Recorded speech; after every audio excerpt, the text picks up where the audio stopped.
Well, welcome everybody. We can't. I don't know. It's nice to have a little chat before we start our service. We're trying to replicate the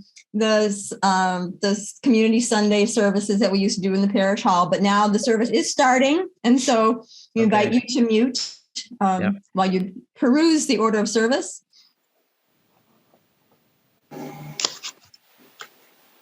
Good morning. Welcome to All Souls Unitarian Universalist Church, a liberal faith tradition in Braintree, Massachusetts, since 1833.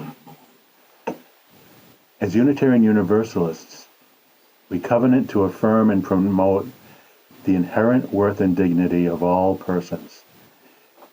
As we engage in an ongoing search for truth and meaning, whoever you are, whomever you love, wherever you are on life's journey, and however you inhabit your body, you are welcome into the life of this beloved community. My name is Don Swanson. It's my pleasure to be your service associate this morning.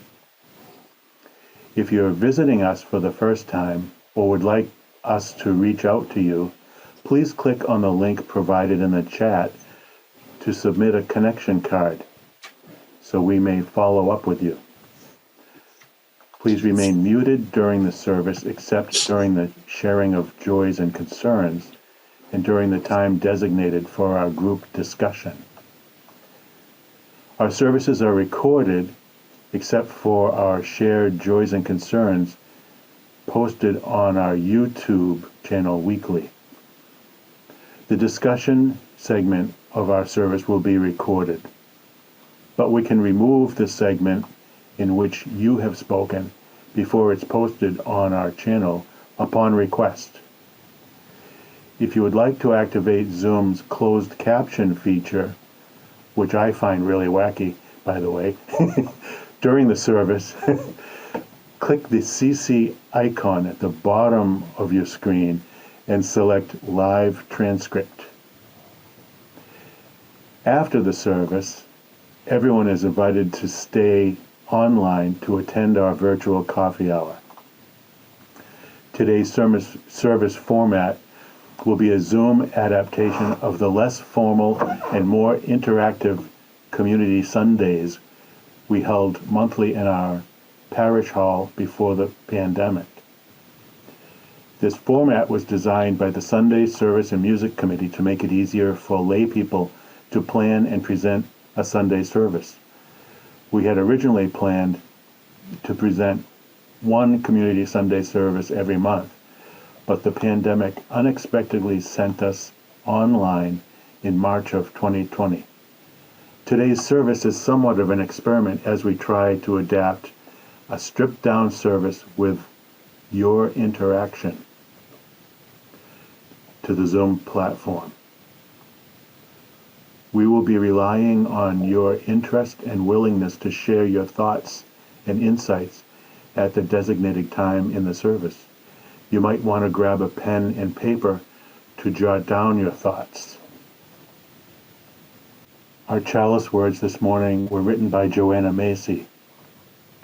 It is no longer appropriate to think only in terms of even my nation or my country, let alone my village. If we are to overcome the problems we face, we need what I have called a sense of universal responsibility, rooted in love and kindness for our human brothers and sisters. In our present state of affairs, the very survival of humankind depends on people developing concern for the whole of humanity, not just their own community or nation. Narrow-mindedness and self-centered thinking may have served us well in the past, but today will only lead to disaster. For the Earth Candle, we light this green candle to affirm our commitment to caring for the planet that is our home.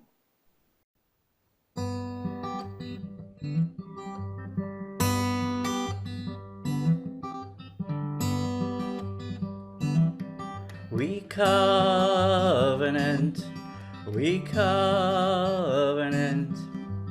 to a caring, affirming, and inclusive community that invites each of us to become our best self. We covenant.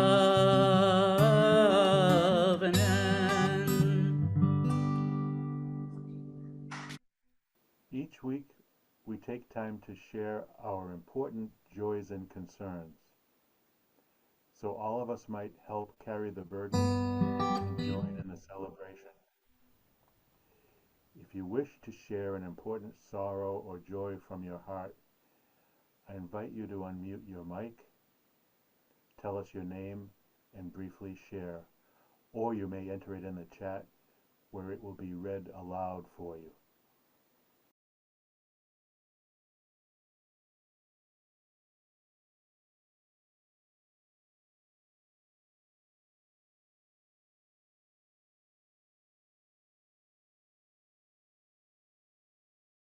So if that's it, we'll add one less stone for all that remains unspoken in our hearts.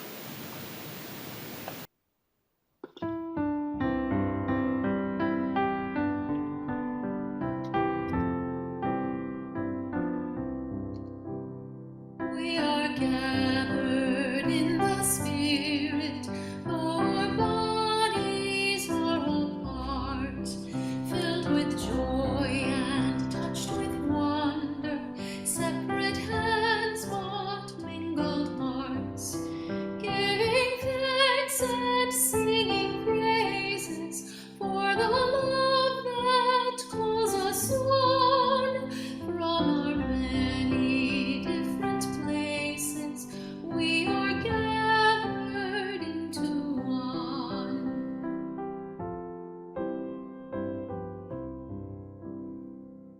We are gathered in our sorrow. We are gathered in our fear, in our pain and in our worry, in our anger and our tears, as we tend to one another with our gifts and with our care. Our community is strengthened through the faith and hope we share.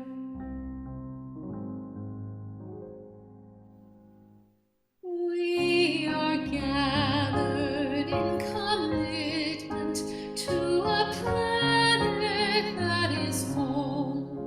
Works of justice, acts of kindness, bless the world and heal our souls. As our voices join together, may our song of peace resound. May we offer in abundance all the grace that we have found.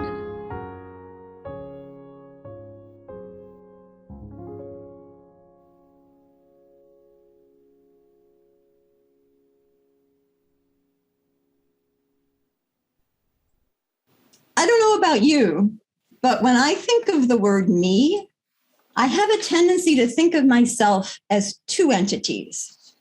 First and foremost, there's my head, the part of me that you can now see. It's located on top of my shoulders. This is where most of the action is. It's obvious, right? My eyes see what's going on around me. My ears hear the sounds in my environment. I use my mouth to communicate with other people like I'm doing right now. And my mouth also really enjoys eating yummy things. My nose smells the yummy things I eat and other things too. In the era of Zoom, I can see the expressions my face is making in response to other faces. But in real face-to-face encounters, I can only see other people's faces. And sometimes not all of their faces if they're wearing masks. My thoughts happen inside my head. And I believe that my thoughts are running the show. When I think I'm hungry, I eat. When I think I'm tired, I go to sleep. When the familiar song starts running in my head, I try to find a recording of it to listen to. You get the idea. Then there's my body. I feel like my body is just along for the ride. It does what I tell it to do. My body is almost an afterthought when I think of the word me. Does this sound familiar to anyone? But wait a minute. When I really think about it, when I'm hungry, doesn't my stomach rumble? And when I'm tired, don't I feel it in my drooping eyelids and flagging energy? And when that peppy song starts running in my head, don't my footsteps speed up with renewed energy? My body is not separate from my brain at all. And science is now showing that our bodies are intimately connected to what's happening in our brains and vice versa. Our bodies, hang on a second, our bodies, just lost my place. Let's see. Our bodies send messages to our brains through a network of neurons all the time. And our brain sends messages to our bodies through this network too, really running the show in the background much of the time without the awareness of our conscious mind, keeping our organs operating to keep us alive and safe, even when we are asleep, meaning that our minds and bodies are not really separate at all. So where do our emotions fit into this model? I don't know about you, but I grew up thinking that emotions were mostly unwieldy and often embarrassing annoyances that were best overcome with rational thought.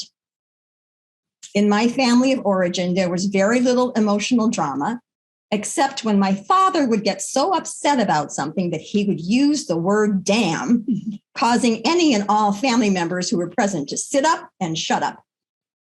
Oh, and once my mother got so upset with my father that she went after him with a fly swatter. These events of passion were never mentioned or discussed afterwards, and therefore, I did not learn anything useful about my own emotional life or how to deal with it, except perhaps to ignore it. It turns out that scientists in a variety of disciplines agree that human beings are, at their core, profoundly social animals. Evolutionary biologists say that humans evolved that way because living in community was essential to the survival of our prehistoric ancestors. Social psychologists find that sometimes our strong desire to belong to a group can result in us behaving in unethical or even inhumane ways. And neuroscientists agree that human connection is hardwired into human biology. They are finding that your interactions with other people contribute to both your brain structure and function and that of the other people. Your breathing rate and the beating of your heart can synchronize when you're with someone you care about. The tone of my voice or my choice of words here can affect your heart rate or the chemicals that are released into your bloodstream. Physical changes in your body can also be influenced by the many ways humans communicate with each other. The books we read, the news stories we hear, the music we listen to, etc. So the Surgeon General of the United States, Dr. Vivek Murthy, is raising public awareness about the importance of human connection as a public health issue. As Surgeon General, Dr. Murthy heads up the U.S. Public Health Service, whose mission it is to protect, promote, and advance the health of our nation. He is charged with providing Americans with the best scientific information available on how to improve their health and reduce the risk of illness and injury. In his book titled Together, The Healing Power of Human Connection in a Sometimes Lonely World, he writes that chronic loneliness in our country can result in an increased risk of heart disease and other chronic illnesses. He cites research that found that the pain of feeling excluded can actually register as physical pain in a person who is feeling excluded. It's refreshing and encouraging to know that our nation's doctor understands that our emotional and mental health is intimately connected to our physical health. Many of our strong emotions are directly related to the fear of losing our status within our group. We might feel excluded or shunned. We might feel ashamed. We might feel anger at someone in our group. Because the need for human connection is so important to us, strong emotions such as these can bubble up when we feel that our connection to others is being threatened. And those strong emotions live in our bodies. This is how we human beings are wired. So here's a personal story. A few years ago, I learned that some of my workplace friends had gotten together socially outside of work without inviting me to join them. When I realized that this had happened, I felt a sinking feeling in my stomach, kind of a dull, wrenching, knot twisting feeling, and a pounding in my head. After the initial jolt of rejection, my intellect kicked in, and I told myself that this was totally fine. We weren't that close anyway, and I probably would not have wanted to go with them on a bus to Foxwoods anyway. But as a social animal, I still felt hurt by being excluded. My physical reaction happened to me automatically before my thinking brain had a chance to counteract it.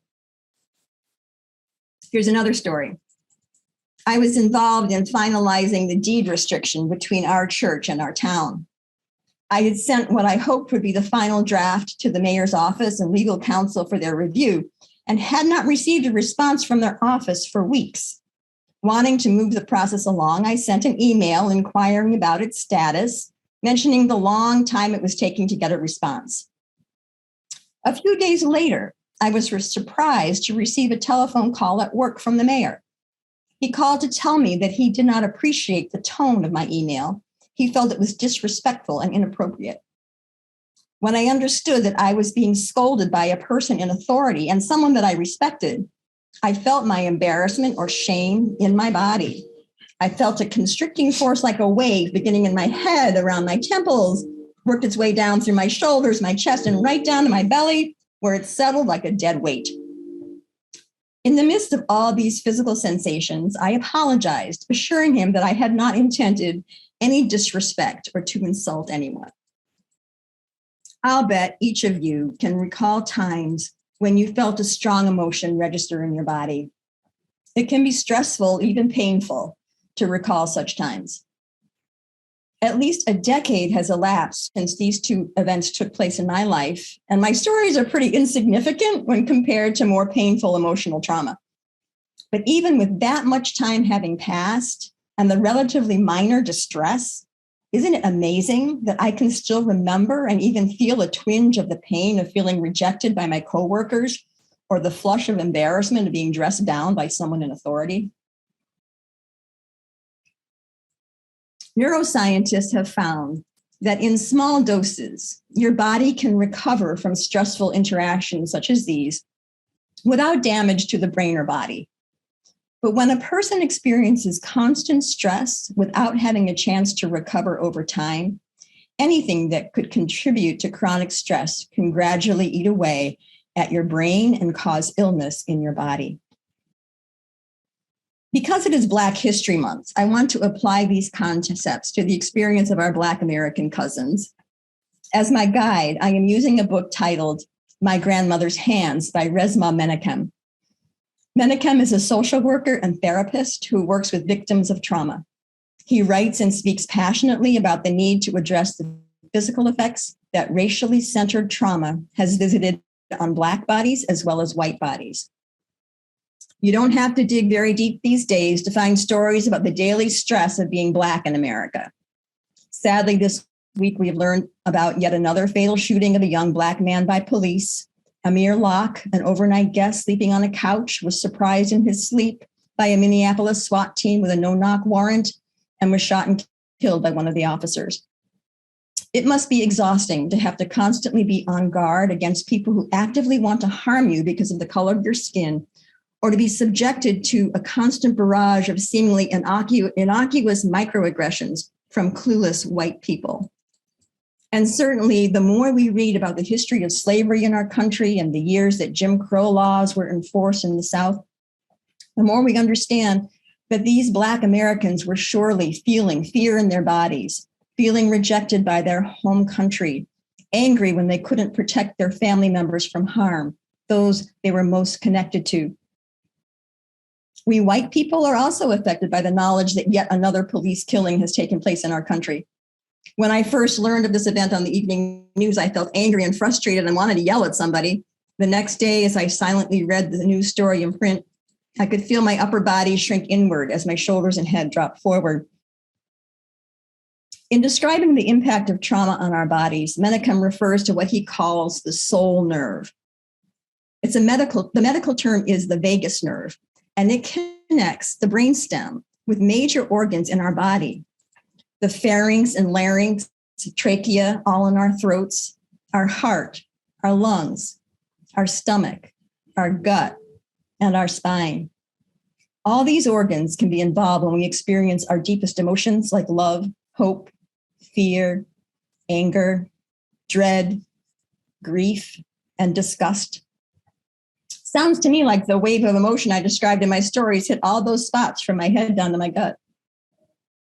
What is a relatively new finding, and a disturbing one as well, is that trauma is routinely passed on from person to person and generation to generation through epigenetics, culture, family structures, and the biochemistry of the reproductive system. Menachem writes, trauma is literally in our blood. His book is devoted to exercises and practices that are designed to deactivate the trauma we unconsciously carry in our bodies, tailoring the exercises for the specific needs of 3 different groups of people: white people, Black people, and people who are police officers. So although we have different ways of satisfying our need for human connection, hang on a second, I just lost my place again. I more fully appreciate our church community. One of the most frequent comments of members and friends that we hear when we're asked why we are part of All Souls is that we feel welcomed and accepted by our community. Presumably that kind of acceptance is something that many of us have not always experienced in the wider world. I value how this church provides me with a circle of people to care about and who care about me. And I'm beginning to understand that the connections we create in our beloved community can positively affect our mental, emotional, spiritual, and physical health. So with that, now is the time to grab your pen and paper. For the next couple of minutes, we invite you to think about a group that you've been a part of or a group that you're part of now. Please think about a group other than All Souls Church. It could be a workplace group, your family, an interest group, or a social group. And I want you to think about how does or did being part of that group operate in your life? What works or worked for you? What doesn't or didn't work? And did you feel valued within that group? And I'm going to paste those questions into the chat and they appear on your screen as well. So you can see that on your screen. Don will lead us into this reflection time with his flute, followed by a time of silence while you consider these questions and what you feel comfortable sharing. Our time for reflection will conclude when you hear Don's flute once more, and then you will have an opportunity to share your thoughts with the group.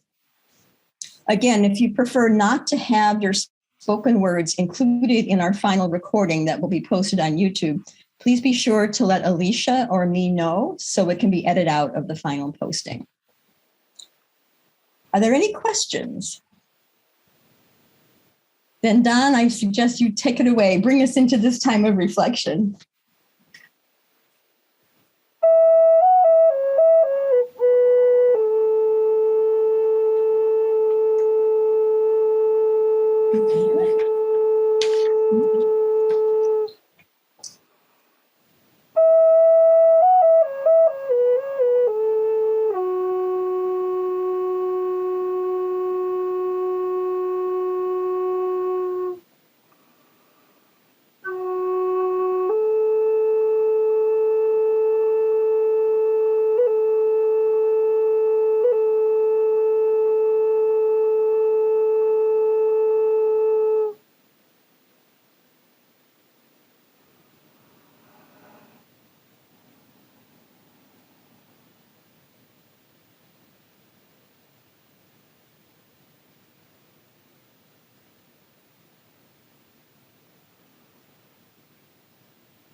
Thank you, Don.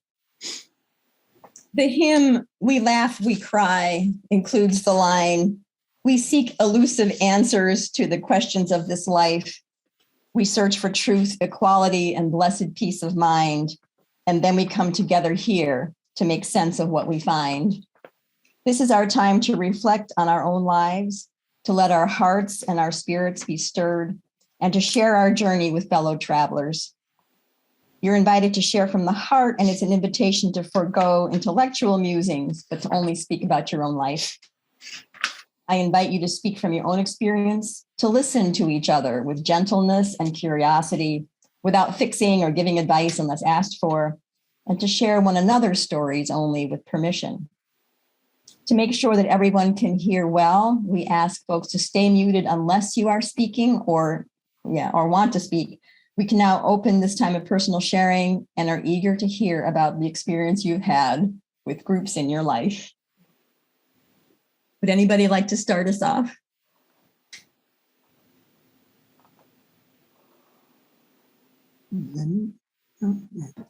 I'll do it. Wonderful. Thank you. Okay. I don't know how good this is, but I just tried to go with what you said to do. So I picked my national court reporting group. It's court reporters from all over the United States. And we get together once a year for a convention. Well, not the last 2 years, but so I just said, it works for me. I feel valued. I've made friends from all over the country, in the world, actually. And they're different. They have different accents. They have different religions. They have different belief systems. But we all come together over this one thing. And I find it very interesting. I enjoy them a lot. So does Mark. He comes to the convention with me. He goes to the pool usually while I'm in class. But I can also get professional answers if I have a question, and I can get advice from other court reporters. And we're like-minded grammar nerds, which is always kind of funny.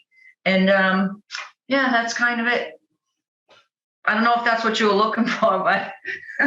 Exactly. No, that's wonderful. And it's so cool that's something that I hadn't, totally out of my sort of off my radar screen, that something like that even exists for court reporters. And also it sort of points out that we are members of all kinds of groups. They in all different forms, and we can even talk about, do we consider our group the county we live in, or the state, or the country, or even the world, right? Yep.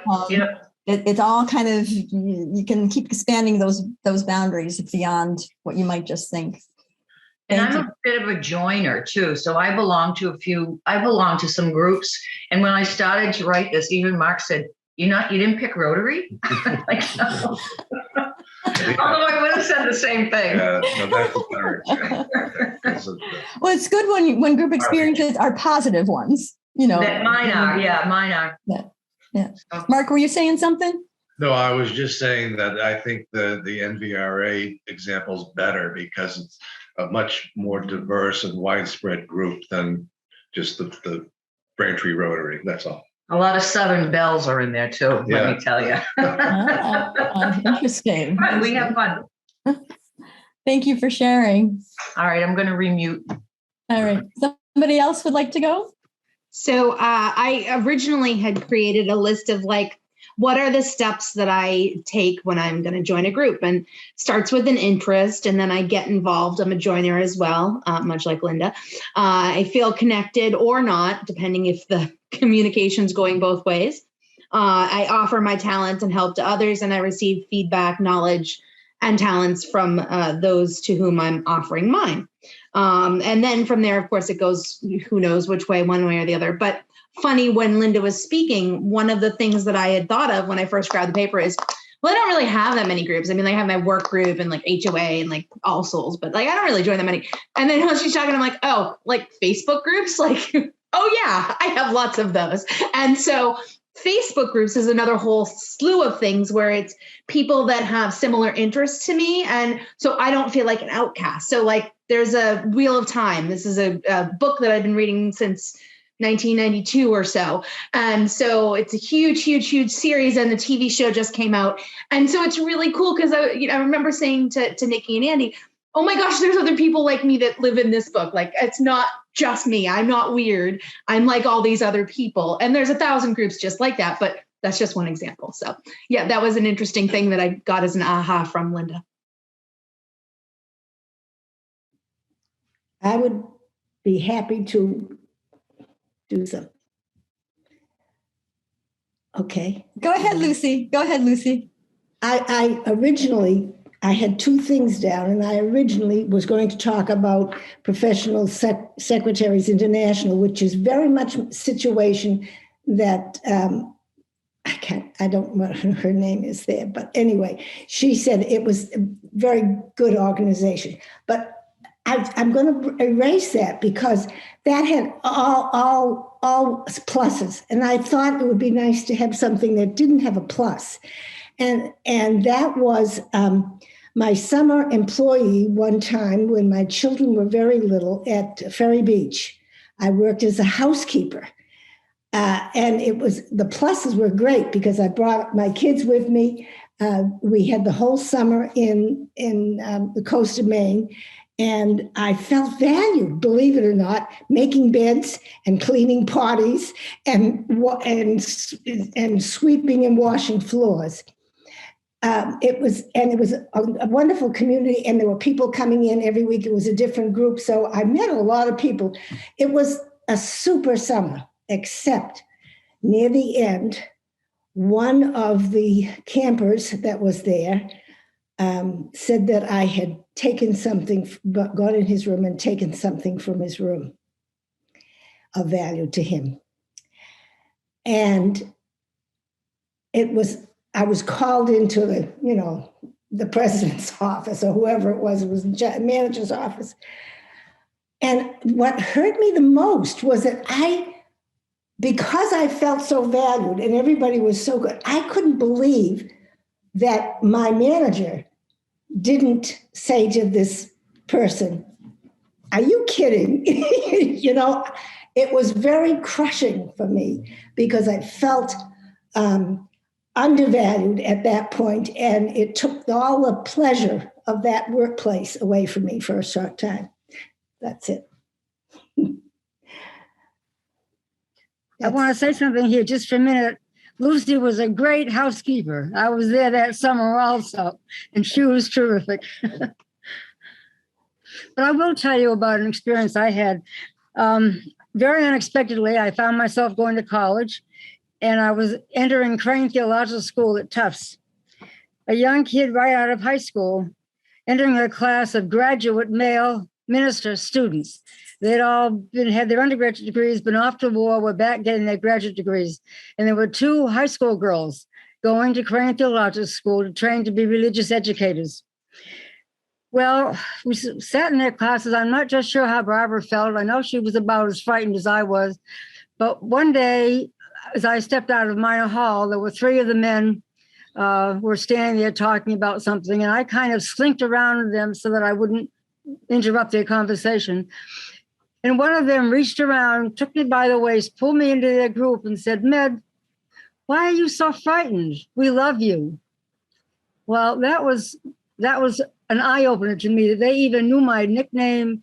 They knew who I was. They knew I was frightened, and yet they were willing to put up with me.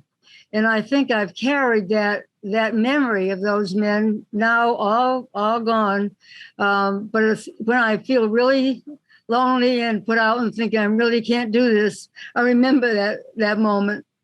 And it has stayed with me my whole life.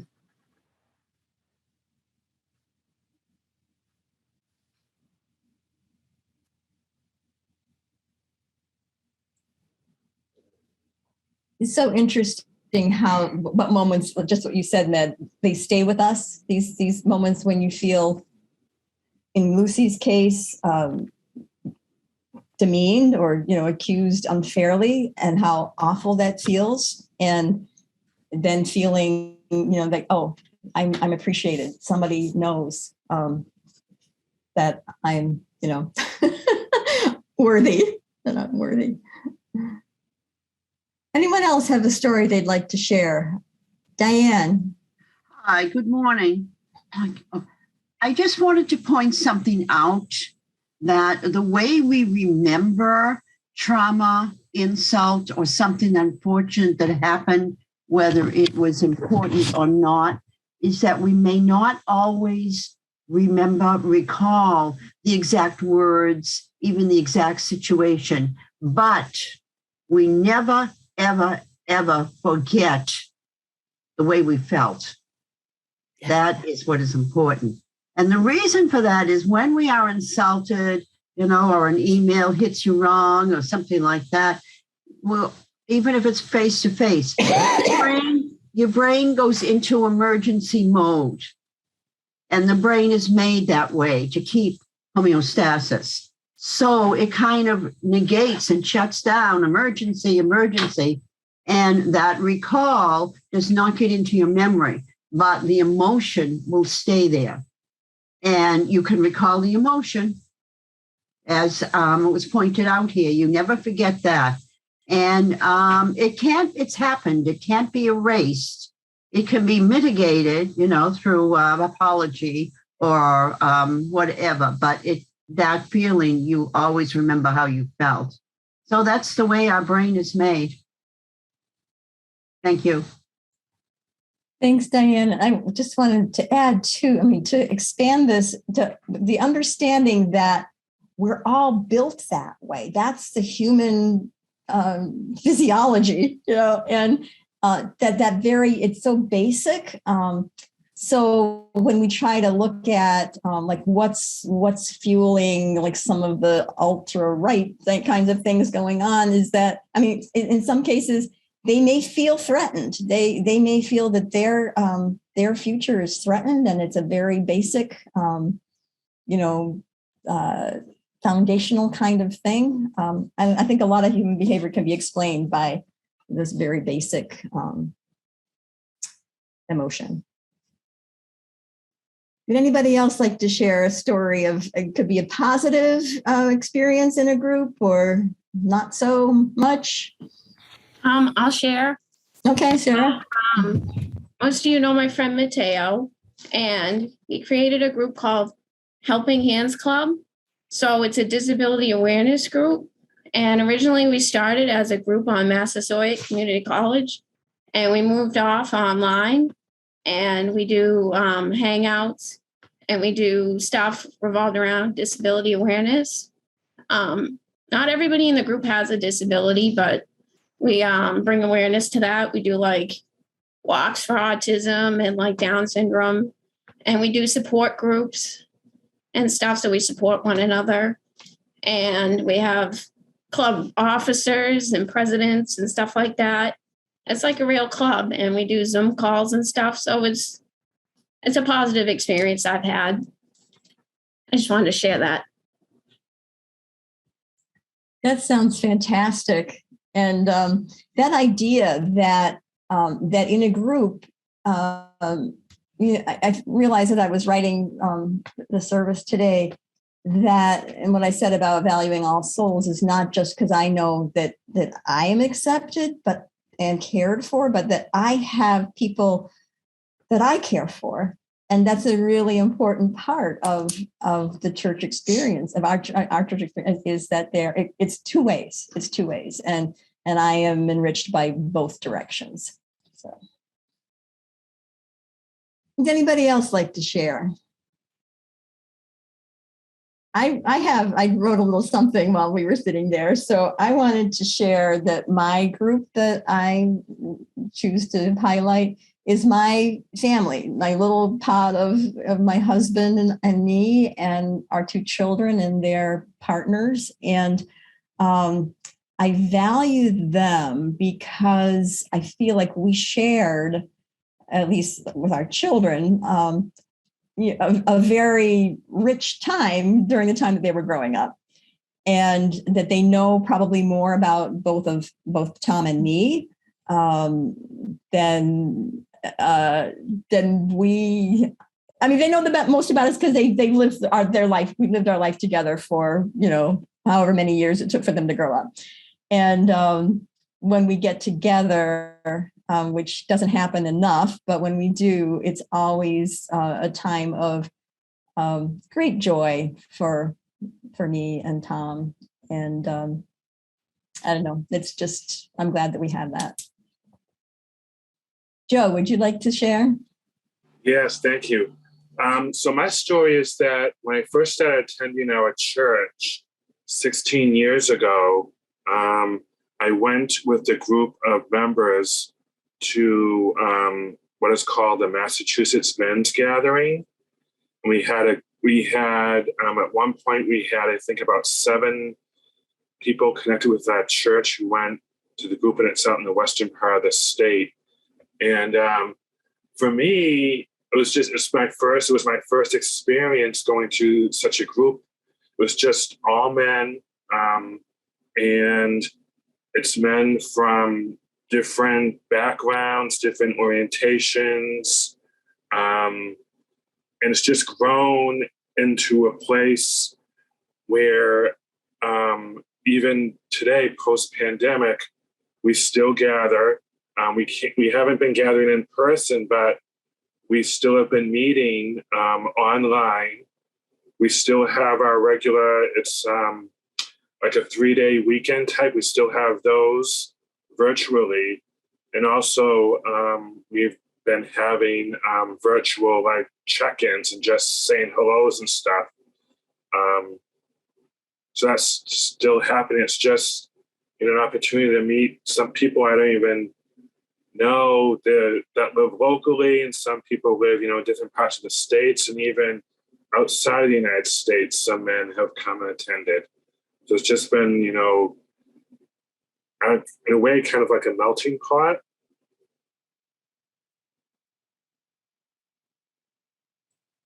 That sounds wonderful. We've been hearing about the men's gathering for years. I'm glad that the pandemic didn't sink the ship. That's great. That's great. Mary, I'm not sure who's talking next, but it just struck me as Joe was talking that almost all of us have mentioned the feeling of belonging, and that is a really important part of being in a group, and that, not belonging, I would extrapolate, means that you don't want to be part of that group and feeling like you're not part of the process. So just something interesting. Is there somebody else that would like to share their experience? I have something I'd like to mention.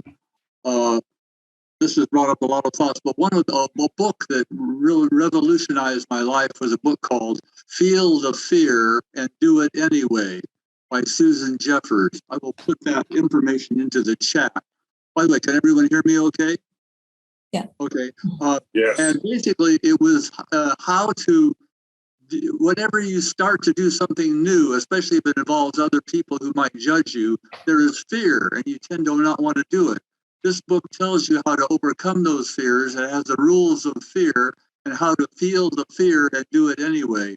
And it revolutionized my life. I realized that so much of my life I had been afraid of how people would respond to me, and therefore that was keeping me from doing things and being successful. And that really fits right in with the psychology that you're talking about and how it affects our behavior. I'll paste that into the chat. Thank you, Ross. It sounds like a great reference. I know before the service began, I was feeling all these physical effects, right? I was getting really nervous. So there was a little bit of fear involved in putting myself out here today. Maureen, did you want to share something? From 1994 to 2002, I worked in the Davis Square Somerville office of what was then called the Department of Mental Retardation. I felt as if I had been hounded out of my previous perch. I was very much a fish out of water there and was pretty miserable.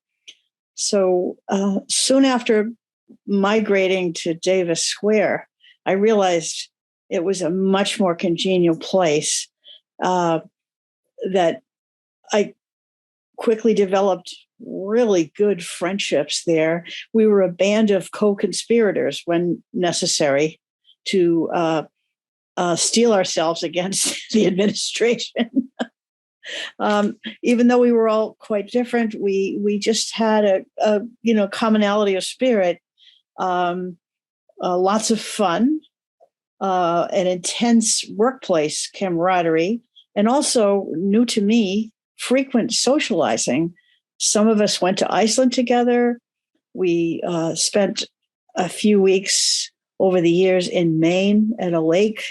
I had never done anything like that. I had never had that kind of force in my life. The acceptance, the belonging, the fun that we had, and the support.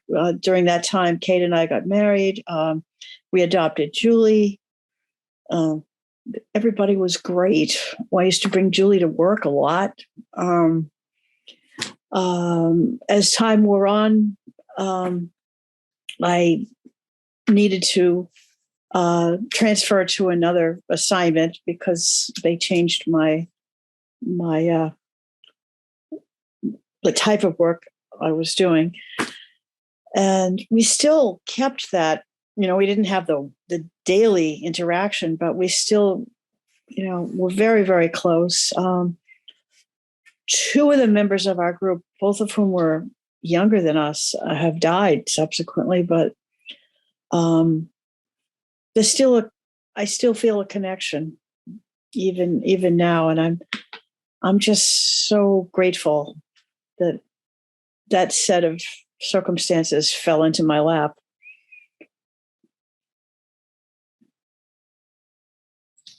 Yeah, thanks for sharing that, Maureen. It just makes me remember that the environment that people work in is really so important to your mental and physical health. And there are toxic workplaces, and there are ones that are, healthy, like yours certainly was.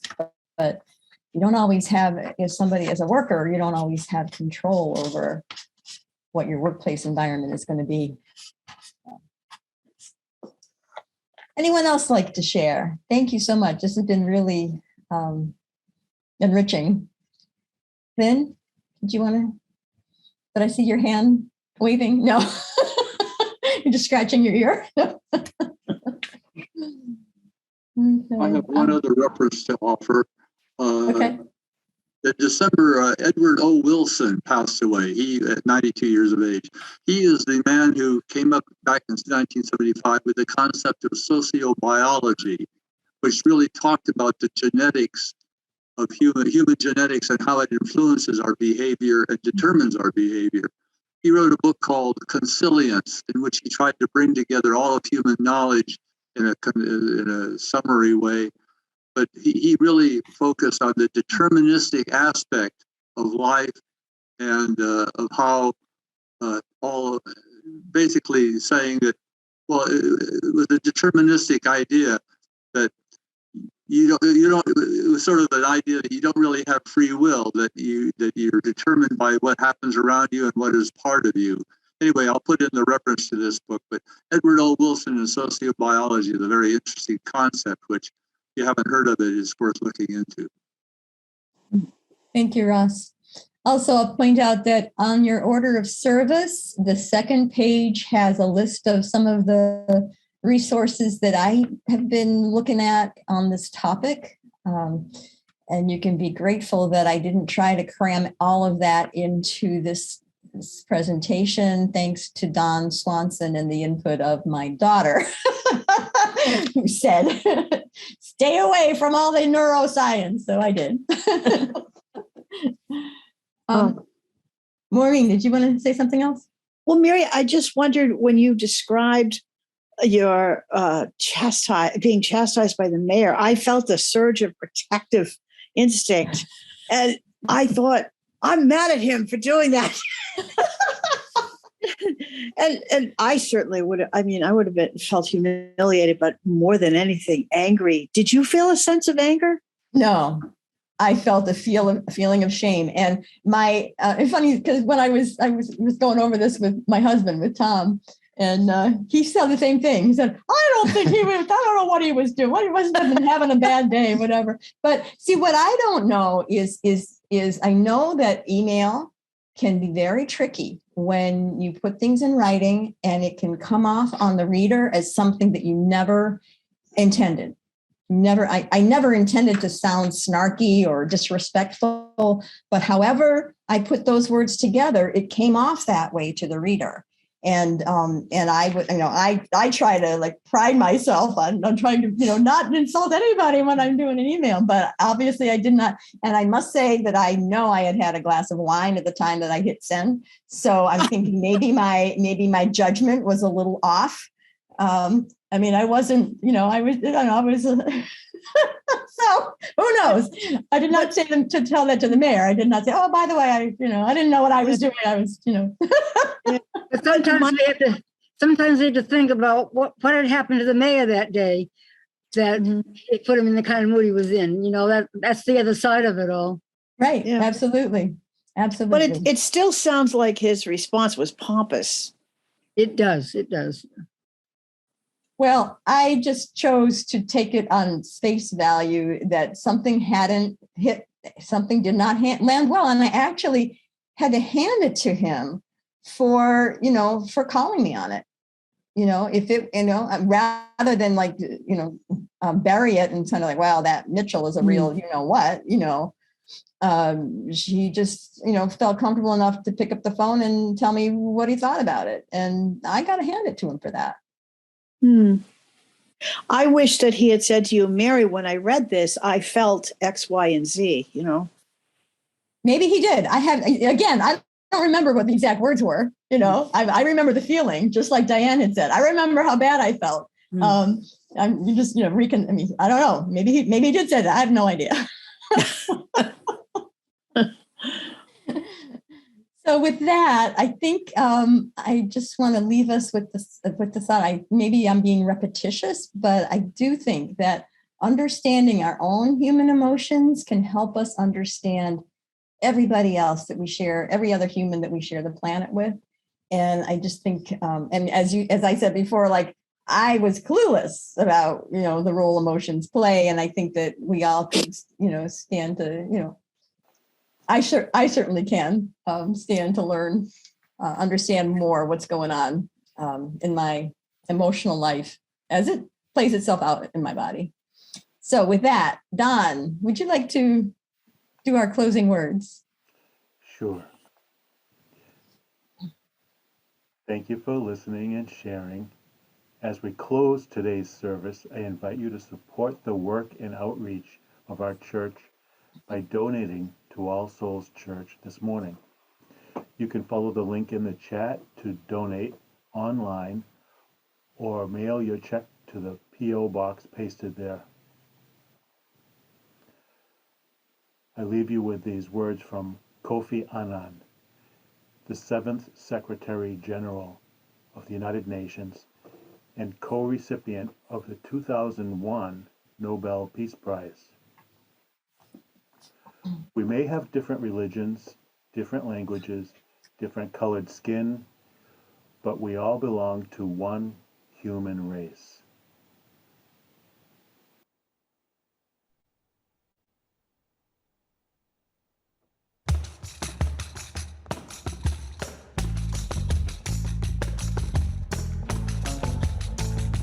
Let our hearts not be hardened to those living on the margins. There is room at the table for everyone. This is where it all begins. This is how we gather in. There is room at the table for everyone.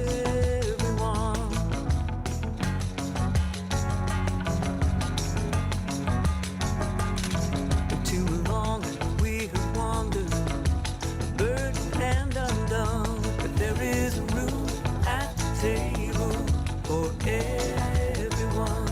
Let us sing the new world in. This is how it all begins. There is room at the table for everyone. There is room for us all, and no gift is too small. There is room at the table for everyone. There is enough if we share. Come on, pull up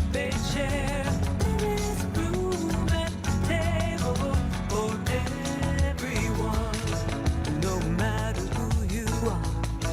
No matter where you're from, there is a room at the table for everyone. Here and now we can be the beloved community. There is a room at the table for everyone. There is room for us all. No gift is too small. There is room at the table for everyone. There's enough if we share. Come on, pull up a chair. There is room at the table for everyone.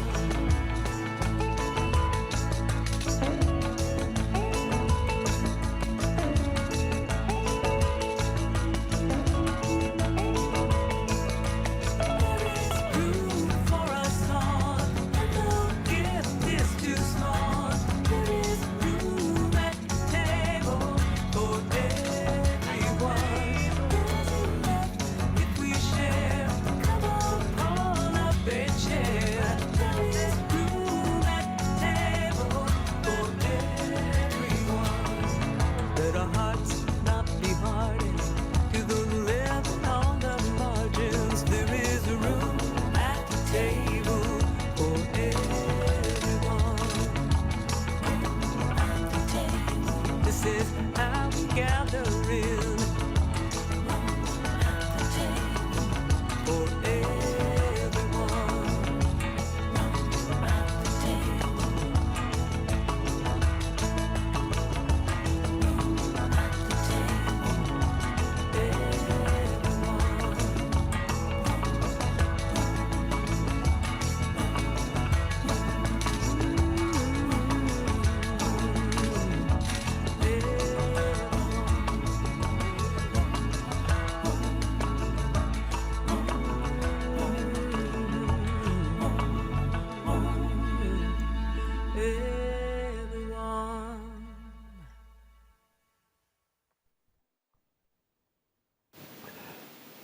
As we extinguish the flame of the chalice, may each of us carry its light into every day of our lives.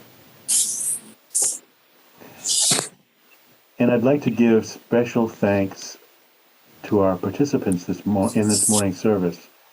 The Zoom host, Alicia Jarriman, virtual usher, Ross Edwards, service presenter, Mary Mitchell, service associate, Don Swanson, that's me, and the minister who actually had some input as well, Rev. Bo Rivers.